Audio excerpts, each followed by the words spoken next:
So I get the network and know this girl named Chiana and Daisy. They kind of helped me get to where I'm at today. Yeah, so MK, she had me come through the radio station. I'm kicking it and stuff. Now I'm starting to network and meet people. So I meet like this girl named Daisy, and Chiana. Chiana, she's like under like the head. She's like under the. She's under the like radio program director. Oh wow! You know what I'm saying? She's like loving right these up women under her. in these dope ass positions. Oh, hey, I was gonna say shout out before I got to that. Help where I'm at today is mostly women.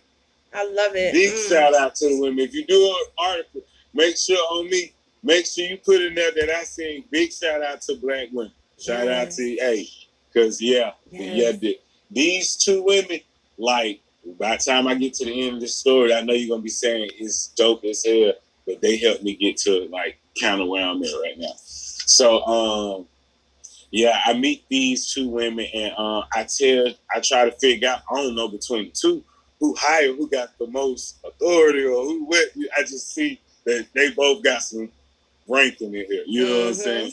So they both into the like radio promotions and stuff like that department. So I get to tell them, I'm like, yo, I found out Chiana was like over there. So I'm like, yo, Chiana, can you get me in? Like, I'm trying to get a job on up there and stuff like that. I talked to Miss Kim. That's the radio program director name is Miss Kim. And that's her name. Little Chinese lady.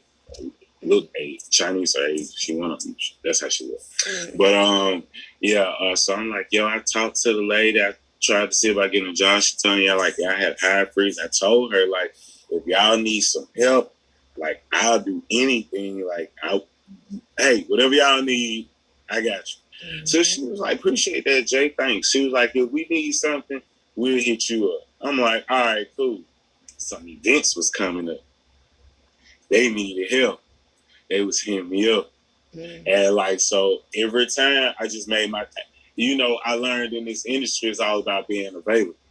So, you know what I'm saying? They'll hit certain people. They probably was hitting certain people before me, but being that I made myself available, like I'm working for the Marriott Vacate. I'm working for Marriott in sales. I'm taking time off on a paid job and I make good money in sales now that I know what I'm doing. I make good money. I take off 2-3 days from my real job to go do volunteer free work for the radio. But that's how I made myself. You are. You know what I'm saying? I was like dedicated to the hustle, the grind. I'm trying to get. Gotta be that way. You know what I'm saying?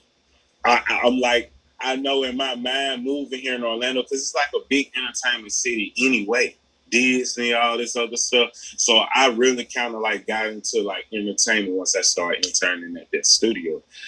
So like I'm like, this is the route I want to go. I want to go and get into the radio station and stuff. So I was taking off from my real job. I felt like that was real dedication to stop making real money to go do some free work. You know what I'm saying? I could have probably even lost my job. I was so. They needed help on this tour called the Juice Tour, sponsored by Master P. He funded the whole. Yeah, Master P. He funded the whole tour, and you had artists on there like Tokyo Jets. Like they had like a man, I can't even think of the artists right now. Like I can send you names though, but like just big artists. Master P had his daughter on there. She performed. Just like but pretty much it was like a tour on like 11th and 12th graders on who they like about to get ready to graduate. They're thinking about college. So the radio station we had this tour to encourage them to go to college, get them like have different vendors out there giving away like free bags and you know what I'm saying, doing different stuff like that. And for the kids, we'll have a concert for them. We'll have somebody like the dude, what's his name? One time for the birthday cheek, 2 times for the birthday cheek. Him. Yeah, they had a couple of people. Master P had a couple of people perform. He's always been for the kids. Gotta say that. Yeah. So, it was for the kids that's thinking about going to school or going off to the Army, Navy, wanted to be a police. Whatever you was thinking about doing, they was encouraging. You know what I'm saying? And giving away free stuff. So, and they gave away like maybe a scholarship, I want to say, for like $20,000. Wow. Oh, I'm sorry. Let me look at my charge quick. But they gave away they gave away some money. I can't remember the exact amount. But once I go back and look at it, I can give you the exact amount if it's like some info that you may need. But yeah, they was doing something for the kids, and yeah, so my first time helping them really big was like on that Juice tour. I got to meet Master P and so many other people. And again, just network. Anytime I was in the area, I made sure I connect with people, got numbers, contacts, because I never know what I may have going on in the future. You may never know who you bump into again, who you may need, for what you may have got going on. You know what I'm saying? So I made sure I kept in contact with a lot of people. So I really wanted to get on full time with the radio station, but again, it was just more so like volunteer work that they got me on. But then they eventually started paying me because, again, I got on at Marriott Corporate. So now the radio station have a big party. You know, the radio station, they do big events and stuff like that. So they need artists.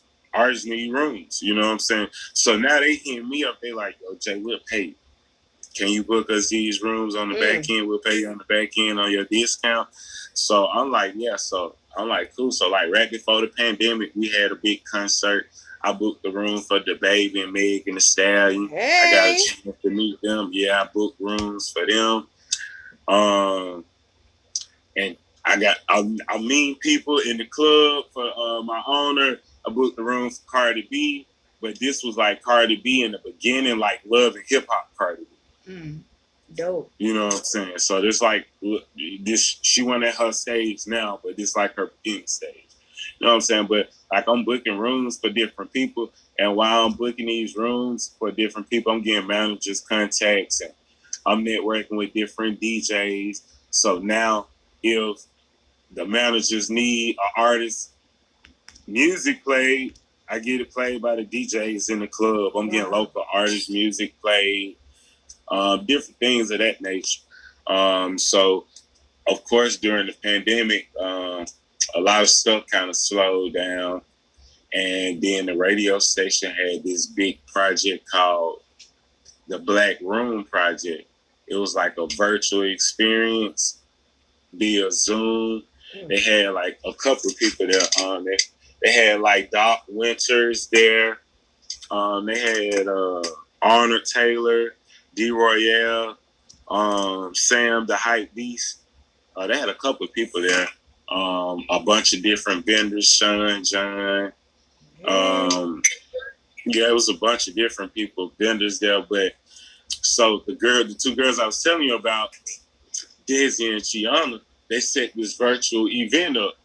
And they was basically having like, it was like a little thing where they was giving you a chance to like intern, like they was gonna put two people on. So one person was gonna get a chance to intern for Empire, the label, and one person was gonna get a chance to like get a chance to work for like this guy named Mo Landy. He's the marketing strategist over there at Empire.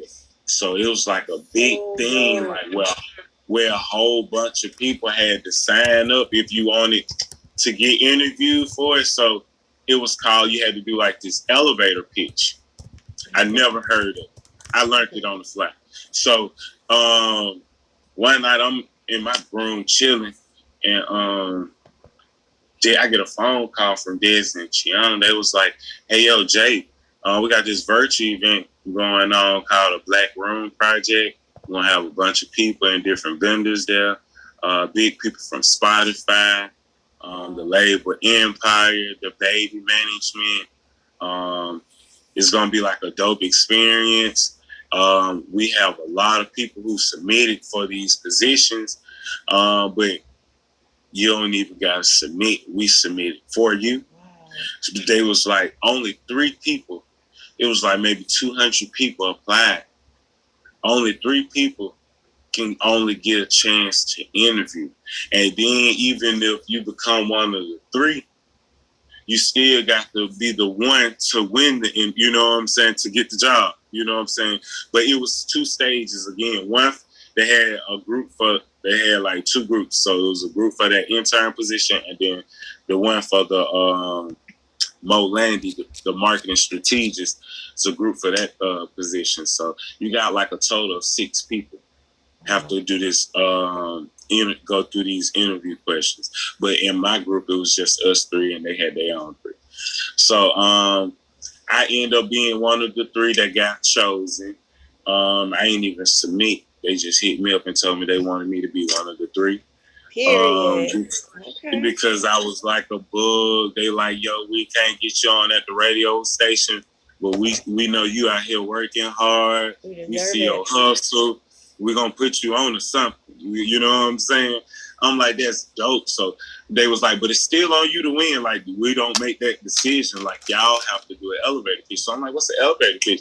It was like, well, it's almost like if you meet somebody on the elevator for the first time and you had to pitch on a person for a job or something, it got to be like a quick, you know what I'm saying? Like, you got to the point, quick. you know what you're saying? So I'm like, all right.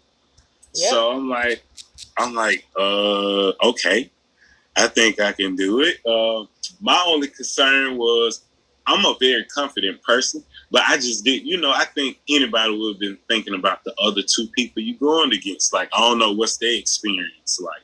You know what I'm saying, compared to my experience. Because, again, I know I done a lot within a short amount of time, but it's nothing compared to a person who probably been doing this 10 years or something. Yep. You know what I'm saying? So I'm like, you know what I'm saying? So I'm like, I got confidence, but then again, I'm just kind of a little worried about who I'm going against. You know what I'm saying? So the day come, I study an elevator pitch. I watch YouTube. I catch on quick again. Like I said, I catch on quick. I learn fast. So I learned what an elevator pitch was, just knew everything, put everything I have done, because I've probably done a lot more. I'm just giving you like shortcut versions, so I sound long-winded. But I put everything, narrowed it down to like, I think elevator pitch was 2 minutes. I think we had 2 minutes to tell everything we done and why we would be the best person for that, why we would be the best candidate for that position, that job. You know what I'm saying? All that in 2 minutes. So they introduced us to everybody. We before then, we learned to meet people from Spotify. They telling us the business side and what you have to do through signing up, working with artists, getting their music registered, and different things of that nature, and what it's like at the corporate office. I talked to the dude. He was telling me like how he get to eat his food and different stuff. Like they have meals and stuff for you. Like it's like a dope experience on his end. But then so we had like a little time to prepare, but once it was time to go, they like had to go in order. Like, so they telling everybody what order they prepping us. Like, y'all about to go. You're going to have 2 minutes to tell who you are, what you do, and why you'll be the best candidate for the job. And we like, all right. So they give out the names, and I was so glad because they named me last. They were like, you go last. I was like, yes. So I get to see the other 2 go first. Yes, they kind of worked in my favor, you know what I'm saying?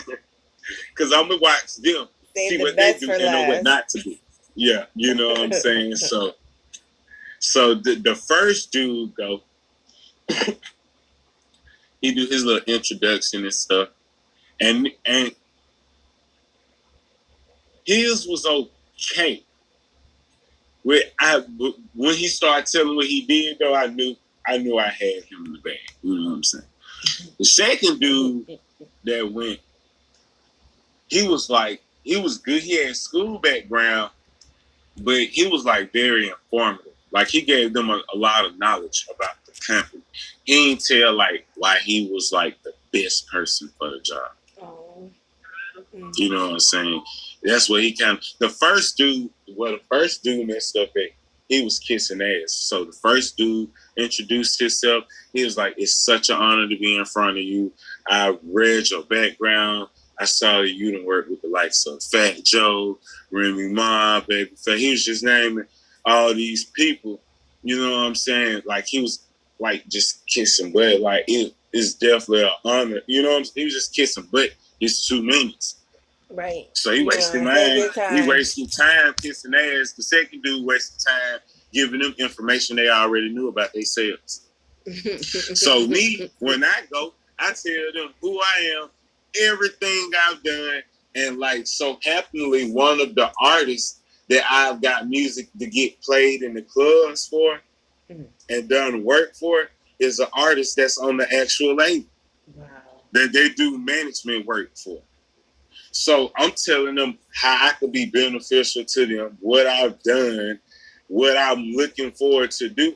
Actually, I thought I was not going to win because I was talking over my 2 minutes. Like, I went more than, like, I didn't even get a chance to say everything I wanted to say that I had written down.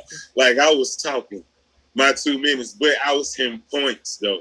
Like, I was giving them what they wanted to know. And when they announced the winner, it was so crazy because one of the main radio personalities that was here at the radio station here, his name Young Scholar, YS Baby, he real big here in Orlando.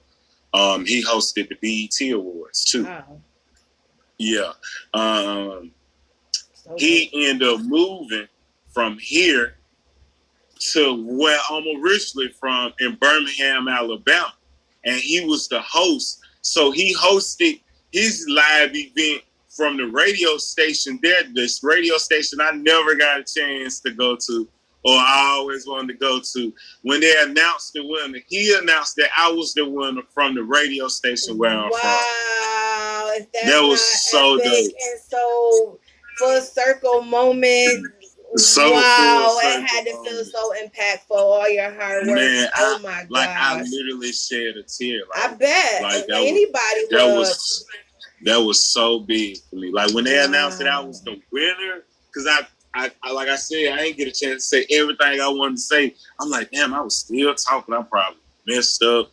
Like, I'm thinking I would have probably killed it for myself. So major congratulations, Darrell. You're announced the winner for Empire. And did they hire you like immediately? So here's the thing. They wanted to do more. I connected with him. He wanted to do some work with me, but again, the whole quarantine, he's an older guy. So, and a lot of Empire is based out of San Francisco, and he wanted to take me out there, but California been on lockdown. So a lot of stuff slowed down, but it didn't really slow my hustle down. No, so in the midst of all of that, I like want to get into TV. I'm really one of those. I really believe I believe God gave everybody the most powerful thing he gave us is the mind, our brain. And I really believe in you can do anything you put your mind to. Because everything I say I want to do, I end up doing.